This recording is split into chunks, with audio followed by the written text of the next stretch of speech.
Welcome back to Deltarune the Frostbites. This is going to be the last scene in this series.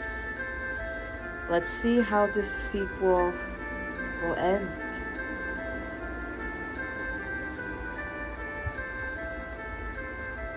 Chapter 10. Goodbye. Chris and Birdley made it to the fountain. Birdley tears up as his future was about to go down. Chris releases his soul and seals the fountain. 10 minutes later, Ralse wakes up from fainting and looks around. The city was dark, no neon lights around, it's just dark. The prince sees Susie's ice block ahead. He ran to her to help. He tries fire magic, but he couldn't. The ice is so strong, it will never melt. Ralse prayed for Susie as he wants her to rest in peace. He then sees a trail of dust. He follows it to see more dust and a shattered soul. Knowing it came from Noelle, Ralse teared up and said, "Goodbye." In a sad manner, the Dark Prince goes back to Castletown. Back at the Light World, Chris and Birdley made it. They were free from the cyber world once again. Chris decides to go home. Birdley wanted to stay. He begins to daydream what him and Noelle would do now that she is dead. He sees something behind him. He notices Susie, unconscious. Birdley tried to wake her up. Her scales were cold to the touch. Her entire body was freezing cold. Birdley knows what he must do.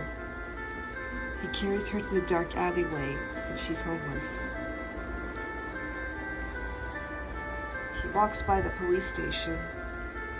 Undine just happens to be watching him. She has a sudden thought. Birdley lays Susie down to rest. She looks surprisingly peaceful as she lies there unconscious. As Birdley leaves, Undine is there. She places him in handcuffs to arrest him. She thinks he murdered her. Undine takes him to prison as Susie slowly turns to dust. Chapter 11. The End of Our Heroes. Chris tries to reach home. He couldn't focus because his hand in his chest hurt. He ends up stumbling into the dark alleyway. When he reaches the end, he sees that Susie already died. Her dust covers the entire wall. Her shattered soul was on the ground. Chris gets on his knees and carries her dust. With a bloody hand, he prays for her in the heavens. He questions himself. Why did I do this route? He sees the sun set. His mom must be worried. He runs back home. He opens the door to see his mother waiting for him. "Chris, what took you so long? You made me worried sick. Are you hurt?" Toriel asked. Chris was hurt indeed. She sees Chris's broken hand. She then takes Chris to the hospital. 1 hour later, the doctors healed Chris. His hand was all bandaged up. Toriel paid our hospital bill and they went home. "Everything will be alright. I'm sure your hands will feel better in the morning. Tomorrow is the weekend. You will be with your friends," Toriel said. She gives him a kiss and left the room. As soon as she left the room, Chris gets out of bed, gets out his kitchen knife, and stabs his chest. Everything cuts to black. the epilogy. After finding out that both her daughters and her husband are gone, Mayor Holiday became depressed. She never gave out any speeches in a year. The hometown becomes a sad and depressing place. Toriel screams as she sees a corpse of Chris in his room.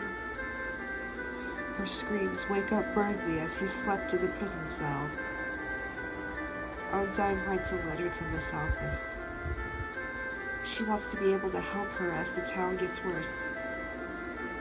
Both Alphys and Undine will be the town heroes. Meanwhile, the dark world turns to chaos as the roaring knights wreak havoc. Now that Rouse is being tortured, the others are dead, no hope left. The whole world got covered in darkness. Genocide isn't the answer to everything. Genocide is not the answer to your problems.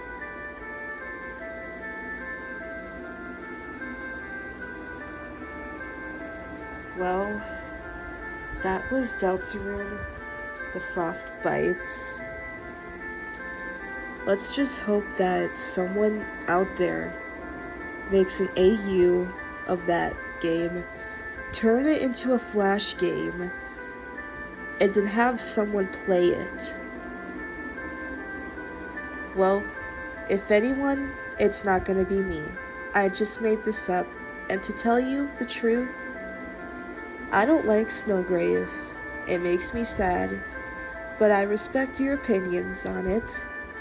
I just wanted to see if there would be a sequel to Snowgrave, and here I made this story up, so feel free to watch this story if you haven't yet. So, I'll see you guys later.